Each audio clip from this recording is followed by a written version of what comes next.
Good morning. My name's Andrew Norris. This is my beautiful wife, Jessica Norris. Hi, Kyle. That's Kyle Brandon. So a few quick announcements before we begin. So we're on the worship team, and I don't know if any of you can sing or play an instrument, but we are always looking for people to join us. This is not like a closed group. So this week, we got Melissa and Mallory. So we finally got Mallory on the stage. She did a great job. She's way better than I am. Yeah, good job, Mal. Is she there? She's sitting? Where's she at? She went out. It'd be really funny if we gave her like a There she is. She's out in the hallway. She heard it. Sorry. But yes, so for those of you who, want to join the worship team, there's a couple qualifications, but we are always looking for people to join us. So don't think that, like I said, this is not a closed team. You will have to try out in front of the whole church on a Sunday morning to see if you can carry a tune. No, just joking. So that's one announcement. Second announcement, so my parents are here. My dad's in the cool salmon-looking shirt. My mom's in blue. So if you guys don't like me, it's their fault. So after service, you can approach them, let them know where their son can get better and grow up. That's a lot. My mom asked me yesterday, actually, she said, am I going to be one of the sermon illustrations this week? And we said, no. But that's actually a false title. The title is Michelle Norris, 50 Ways to Improve Who You Are, by my mom. Also a joke. She's so embarrassed right now. I love it. Yes, so go ahead, honey. But in all seriousness, the message today is the people who are around you. So growing up, there was a few words that I would say differently, and I don't know if it was because of the area that I lived in or the father that I had, but there was one of those words, and he still says it today, that I grew up saying that was very different, and it was wooder. Water. Wooder. Water. So that's how we said it. That's how he still says it. How do you spell that? How do you spell that? Yeah. W-A-T-E-R. W-U-D-D-E-R. Water. Anyway, when I went to college down in Florida, my cousins would make fun of me because they were like, what are you saying? Say water. And so I'd go around saying water because I couldn't say it. I was like, it's just water. It's water. What's the big deal? It's water. And so living in this area, there's lots of things that people say that are different than even people on the West Coast or even in Pennsylvania alone, the East and the West. People say things completely different. But it is what it is, right? It's where you grew up. It's who you are around, right? So when I was down there in Florida, I would eventually come back with a little twang in my voice, right? Because I was accustomed to hearing it, and so that's just what happened. And so when I came back here, it's kind of disappeared. But when I go back down there and come back up, he always goes, you sound just like your cousin again. And I'm like, sorry, I was just with her, and so it just comes out, right? Same thing happened when we went to Ireland, right? The Irish people, it was beautiful over there. But they speak it amazing, their dialect is just so beautiful. And so before you know it, the end of your vacation, you have a husband who looks like an Irishman, now sounds like an Irishman, right? So it was kind of funny for us. But I'm sure that some of you have witnessed these things too in your life. And it just shows that the voices that you allow close to you can shape you. So I'm going to do the rest of the sermon in an Irish accent to prove that I can do an Irish accent. I'm just joking. Nobody wants that. Give the people what they want. All right, so this brings us to one of our favorite books of the Bible and one of our favorite tales, and it is Esther. So did any of you grow up with Veggie Tales, or your kids grew up with Veggie Tales? So we have Veggie Tales at our house as well. We don't have any videotapes. My kids ask what a videotape is, and they get completely blown away. Are you hot? You warm? It's okay. It gets warm up here. So we still watch it at the house. And we're going to start the book of Esther. That's Esther on the right, in case you didn't watch the Veggie Tales special. It's available on YouTube for free. And we're beginning with a guy named King Xerxes. It's a little tough to say because it's Xerxes, so we're going to call him King X to make it easy on ourselves. So in Esther 1, we find the king in his third year of reign hosted a huge party for all of his officials and ministers, the military, all the princes, the governors of all of his provinces. It was a big deal. For 6 months, he showed off his wealth and his empire. And to conclude this, he threw a week-long party for everybody in the city of Susa. Whether they were important or not, everybody got invited. The party was elaborate, and he held nothing back, spent a ton of money. You could eat or drink as much as you wanted to, and that was the king's orders. I mean, we barely have time to plan a 4-year-old's birthday, but let alone 180 days, 6 months long. Like, who has time for that, right? That's insane.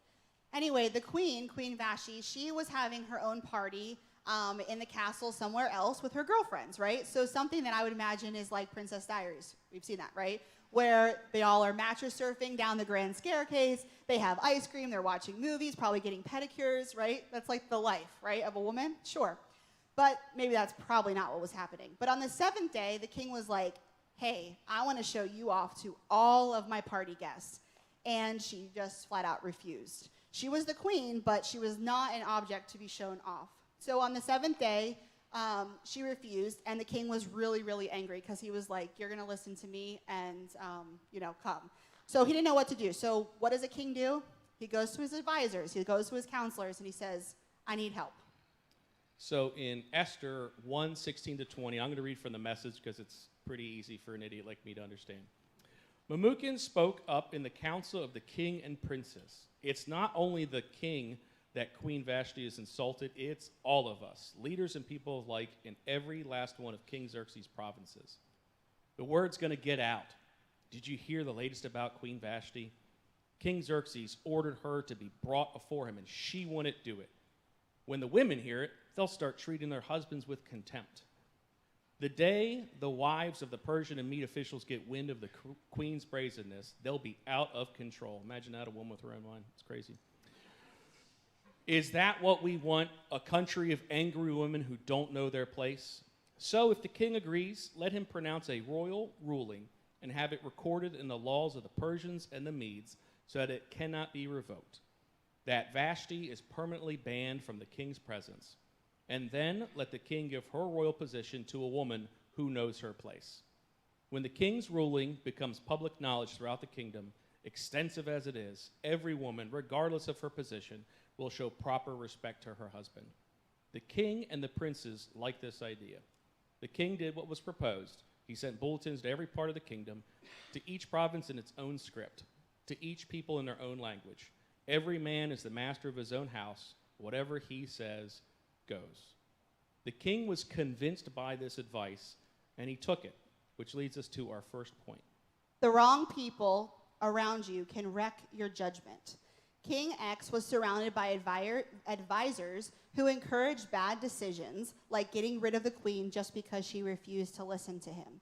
He was angry, and because he couldn't see past that anger, he let the voices around him control his thoughts.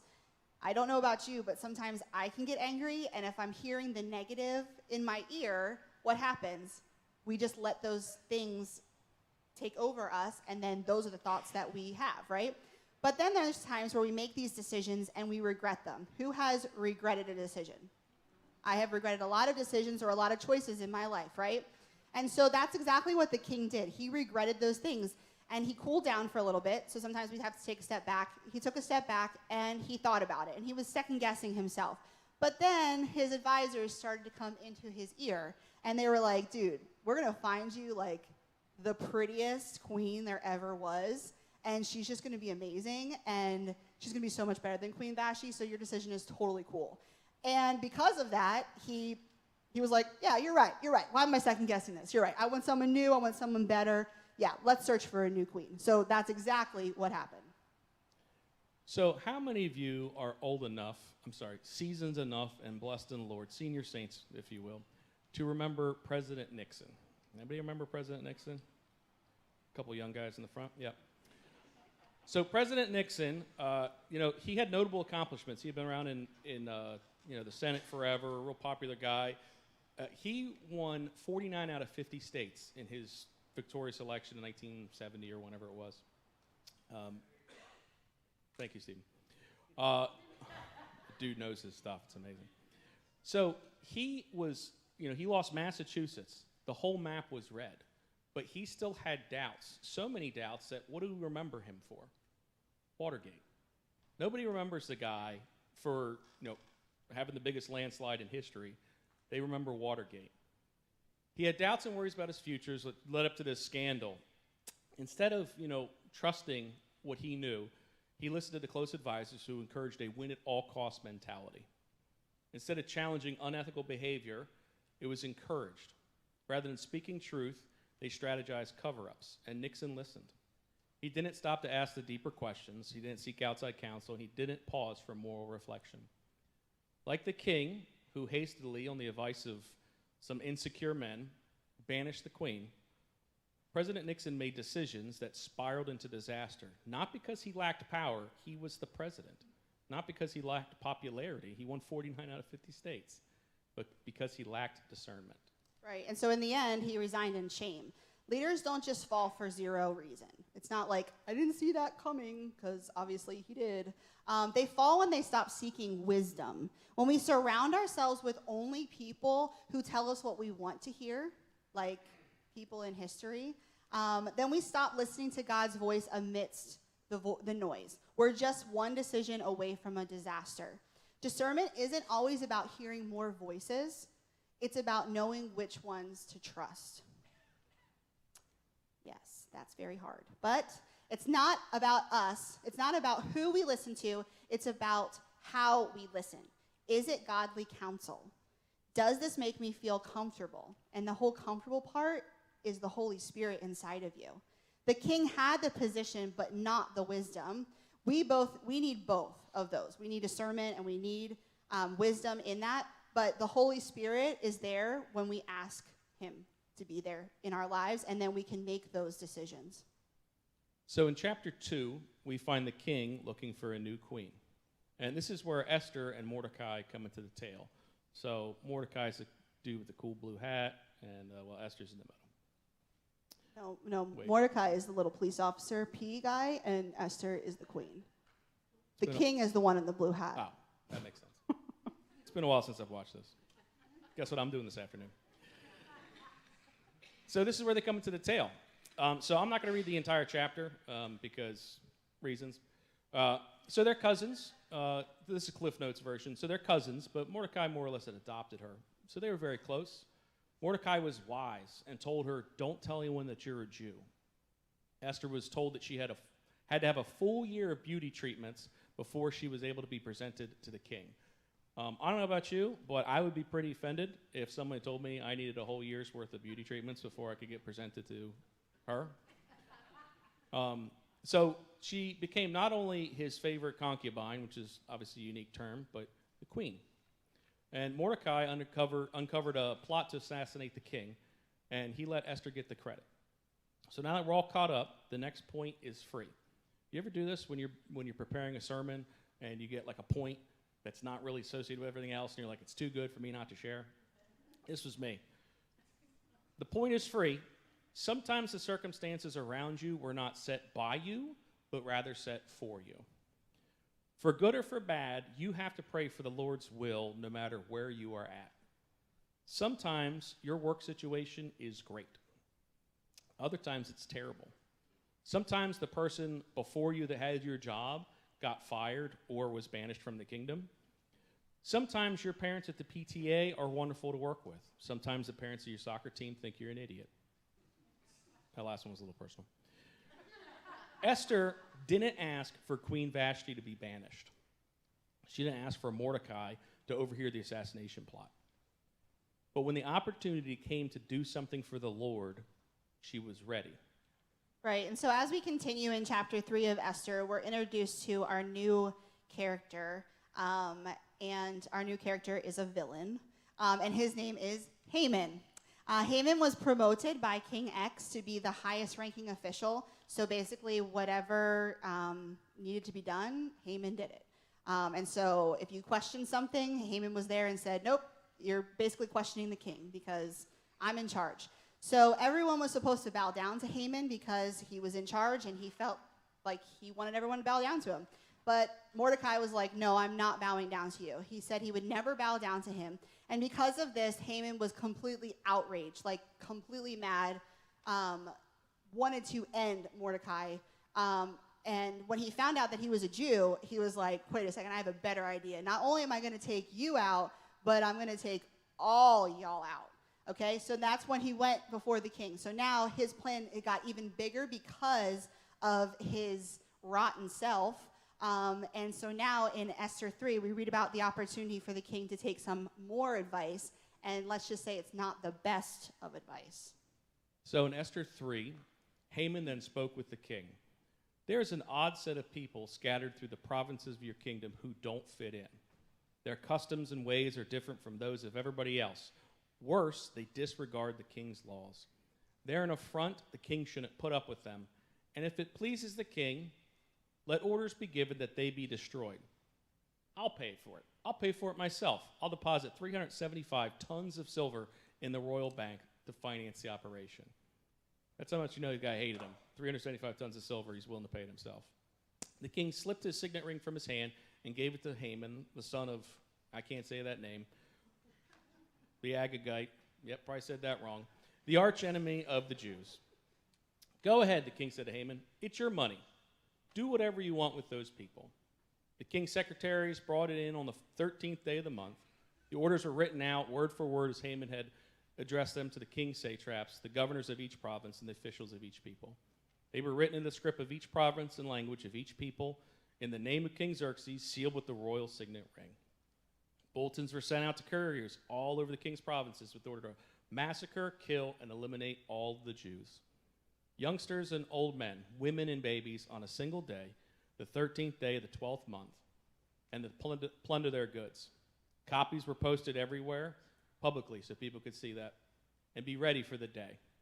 At the king's command, the couriers took off. The order was also posted in the palace complex. This last line gets me. The king and Haman sat back and had a drink while the city of Susa reeled from the news. So in case you didn't pick up on any of that, the king allowed someone in his life to do whatever they wanted, whenever they wanted, however they wanted. And it was because he had the king's ear. The king trusted him and allowed Haman's behavior.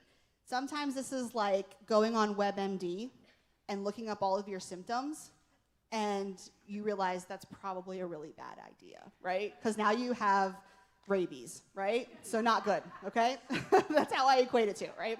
The king's lack of discernment in choosing advisors opened the door to destructive behaviors and decisions.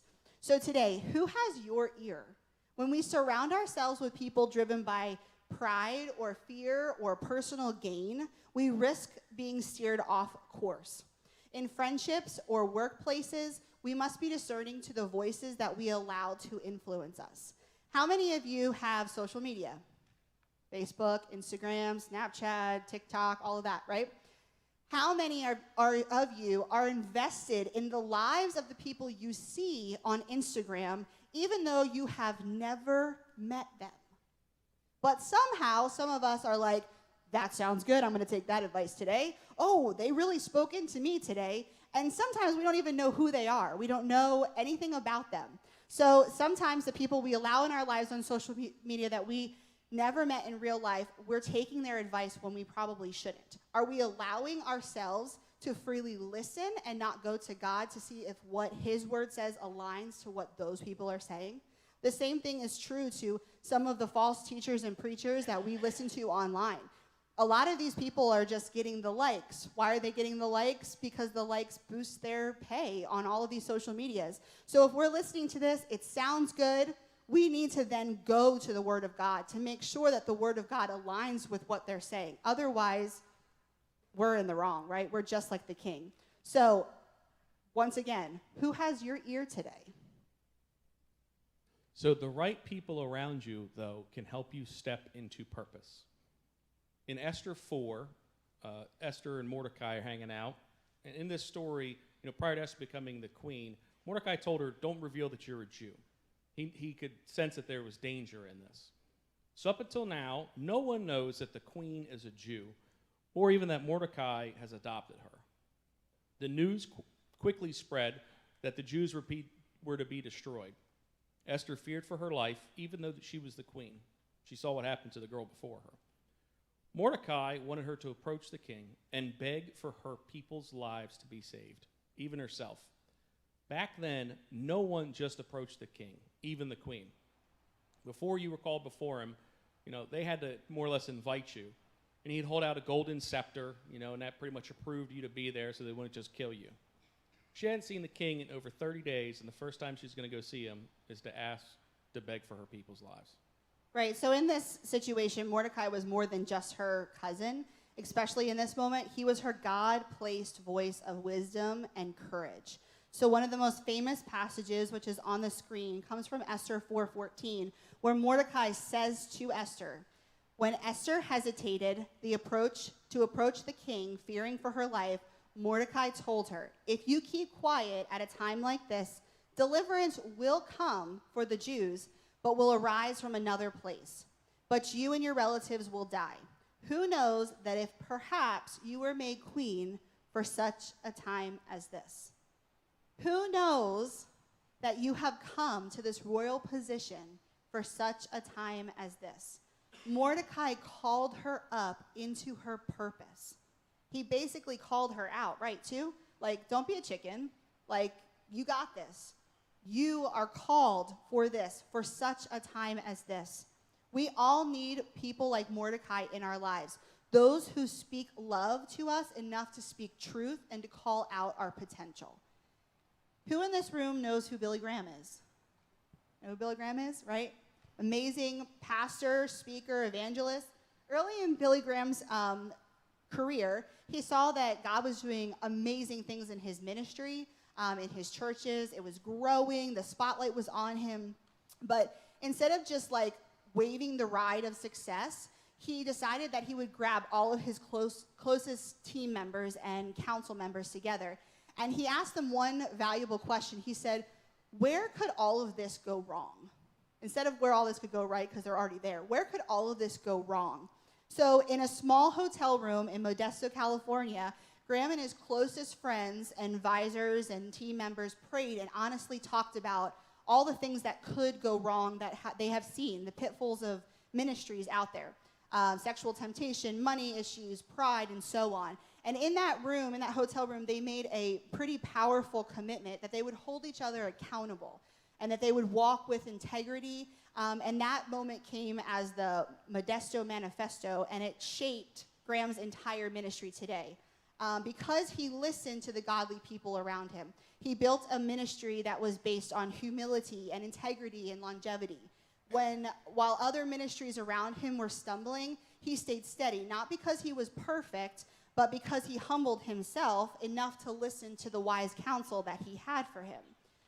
You don't have to be a preacher to need good counsel, like Esther listened to Mordecai and Billy Graham listened to the team. We all need it. I know that when Andrew and I go through something, we seek godly counsel. We go to our parents and we ask them, hey, is this right? Is this wrong? This stirring in me is not right. So God will point us to people and help us to stay on that course.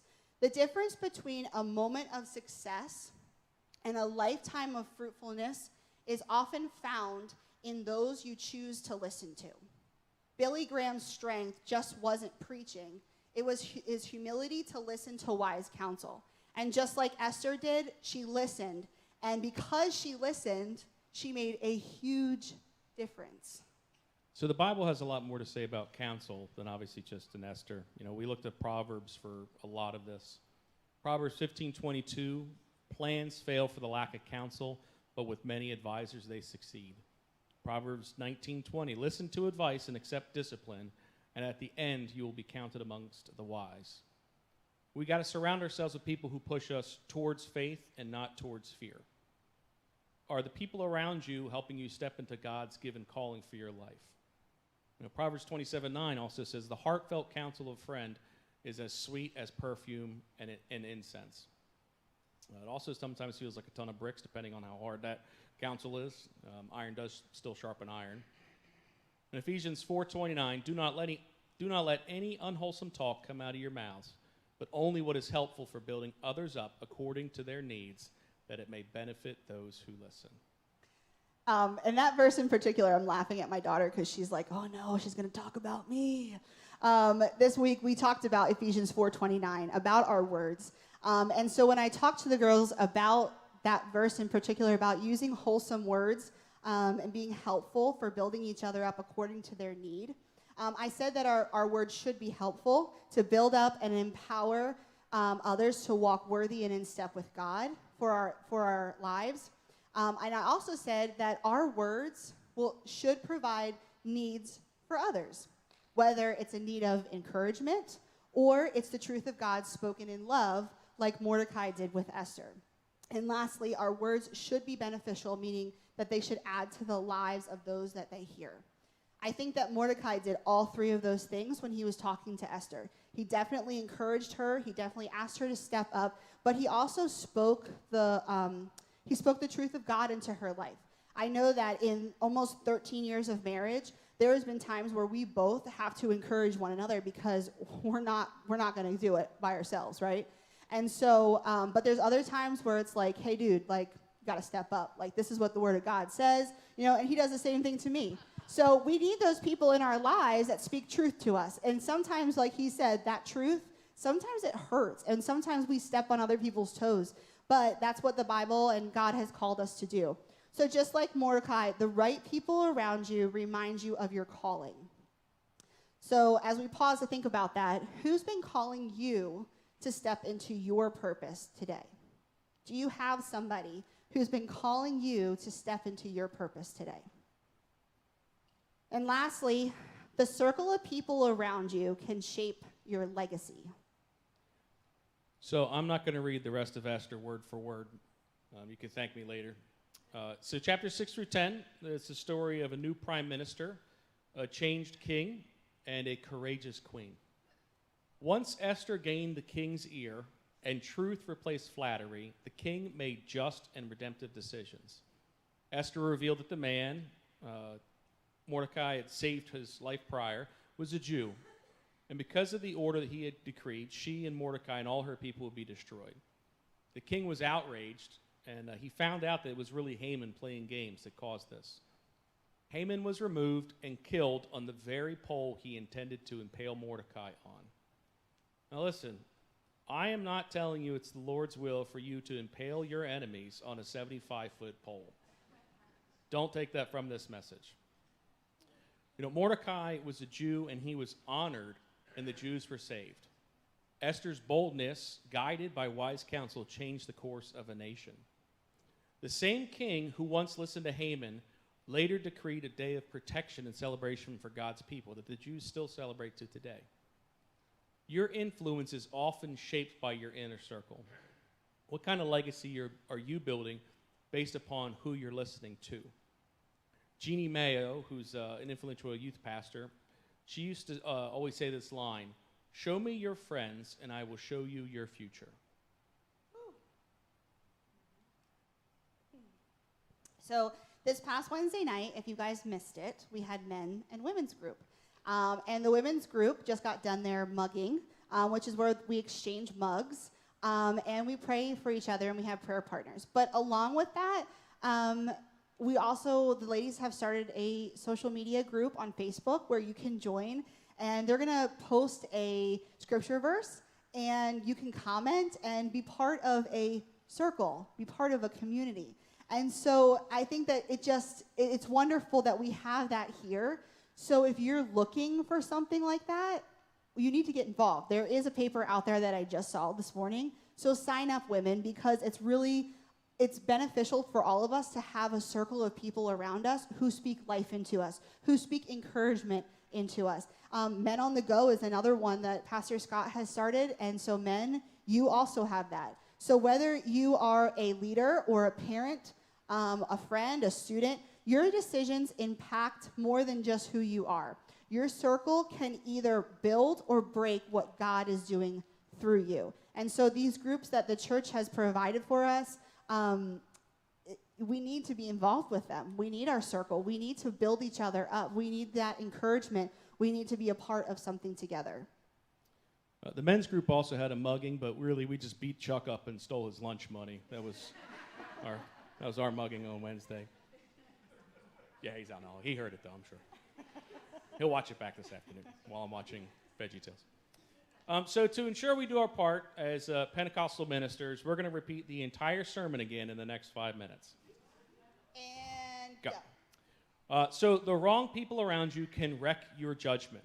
The king had the throne, he had the crown, he had the empire, but he didn't have the right people around him. He was surrounded by people who fed his ego but poisoned his judgment. Haman was close to him, but he was the wrong kind of close. And because of it, the king nearly made a decision that would wipe out an entire people. Power without discernment is a disaster waiting to happen. So evaluate your circle. Who has your ear? Number 2, the right people around you can help you step into your purpose. So this brings us back to Esther and Mordecai. She didn't have a royal background. She didn't have a status or authority in her own right. But she did have Mordecai, someone who didn't flatter her, someone who didn't manipulate her, but he just told her, if you remain silent, deliverance will come from someone else. However, you might be appointed for such a time as this. One voice, one godly voice, helped Esther step into her courage of her calling. That's what the right people do and what the wrong people try to stop us from doing. Evaluate your circle today. Who speaks courage, belief, and purpose in your life? And then lastly, the circle of people around you can shape your legacy. Now, this isn't on the paper, but I think of my circle, and I'm pretty me-centric. I'm a selfish person, I'll admit it. And I think of me, then I realize I'm a part of other people's circle. Am I doing my part in somebody else's circle? A lot of sermons, we focus on us and the receipt side of things. But I'm sitting here being challenged by my wife preaching the sermon. I'm thinking, I'm in somebody else's circle. Am I doing my part in their circle? Am I the encourager? Am I the one pushing people into more faith? Not just the other way around. But the circle around you shapes your courage, your purpose, your voices around you shape your vision. You can't walk in your God-given destiny while you're surrounded by the wrong people. You could, like Jess said, join the men and women's group, join the Joy Club, the young adults, come to youth on Sunday nights or Wednesday nights. Church on a Sunday morning is great. But when you're connected to a small group, opportunities arise for conversation that could change your life. Evaluate your circle. Are you where you need to be, surrounded by the right people for such a time as this? Right, and Jesus knows how to surround you with the right people. He didn't die just for your salvation, but he died to place you into a family, the family of God. He calls you into community and into fellowship, and that's basically why we're here as a church, right? In John 15:15, he said, I no longer call you servants, but I call you friends. And in Acts 2, the early church, they didn't just believe, they belonged. They devoted themselves to fellowship. Even Jesus had a circle. He walked with the 12 and then sent them out 2 by 2, and he brought in Peter and James and John in closer. And even in his darkest hour in the garden, he said, hey guys, stay with me, keep watch. If the Son of God needs godly people near him, then what makes us think that we can do life alone? So we're going to enter a time of reflection. And we're going to ask ourselves, who has our ear? Who's in our corner? And is Jesus at the center of our circle? Some of us need to walk away from toxic relationships that are draining our faith. Some of us need to invite God to surround us with Mordecai-like people. People who see our calling even when we don't. Some of us just need to ask Jesus to go ahead and be the loudest voice in our life. Sometimes I know I get surrounded by so much junk and work and life that I'm not listening to that still small voice. Some of us, maybe for the first time, need to say yes to him, not just for salvation. It's easy to ask the Lord for salvation. It's easy to say I'm a sinner. That's easy. It's the rest of it that's the hard part. Say yes to his direction, for identity in him, and for community around you. None of us were born by accident. None of us are a mistake. God knew before time began the day you were born.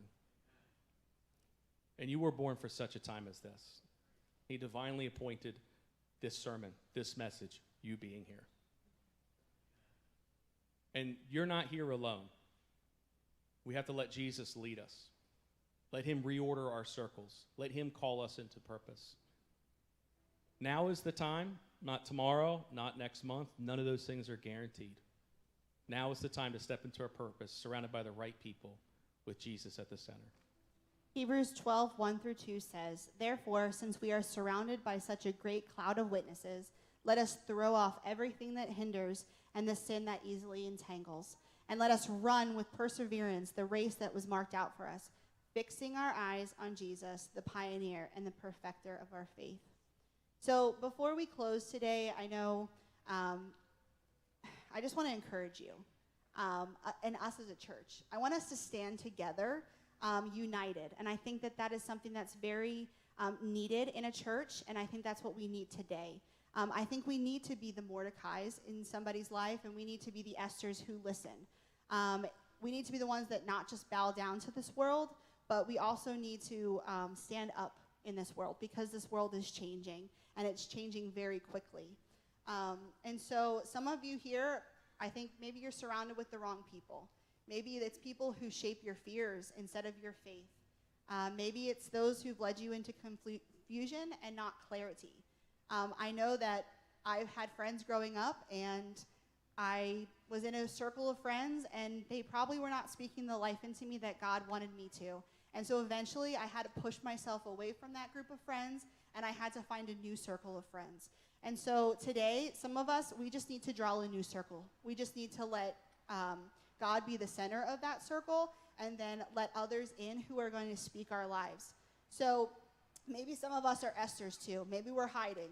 Maybe we're just, come in, go through the sermon, and then leave, right? We're not living up to the potential that God has for us. And maybe God is using this moment to say, hey, this is your time. This is your call. You need to start a circle. You need to find those people around you that will speak encouragement into your life, and that will speak those God-given things that you need in that time. So we're just going to open up the altars, and I ask that just everyone come up, and we just surround ourselves together in unity. Just being right here saying, God, we want you to bring clarity to our lives. We want you to be the center of our lives, because I think that's what we all want, right? We all want Jesus to be the center of our lives this morning. We all want Jesus to be the loudest voice in our lives, because the world is very, very loud. It's very toxic right now, and we get information all over. And so to discern those things that we're hearing from all over, we need Jesus at the center to allow that. So just right now, we're going to come up and we're going to pray as a church, and we're just going to stand united. So come now. We want God to shape our circle. We want him to reignite our purpose and let Jesus be the center of it all.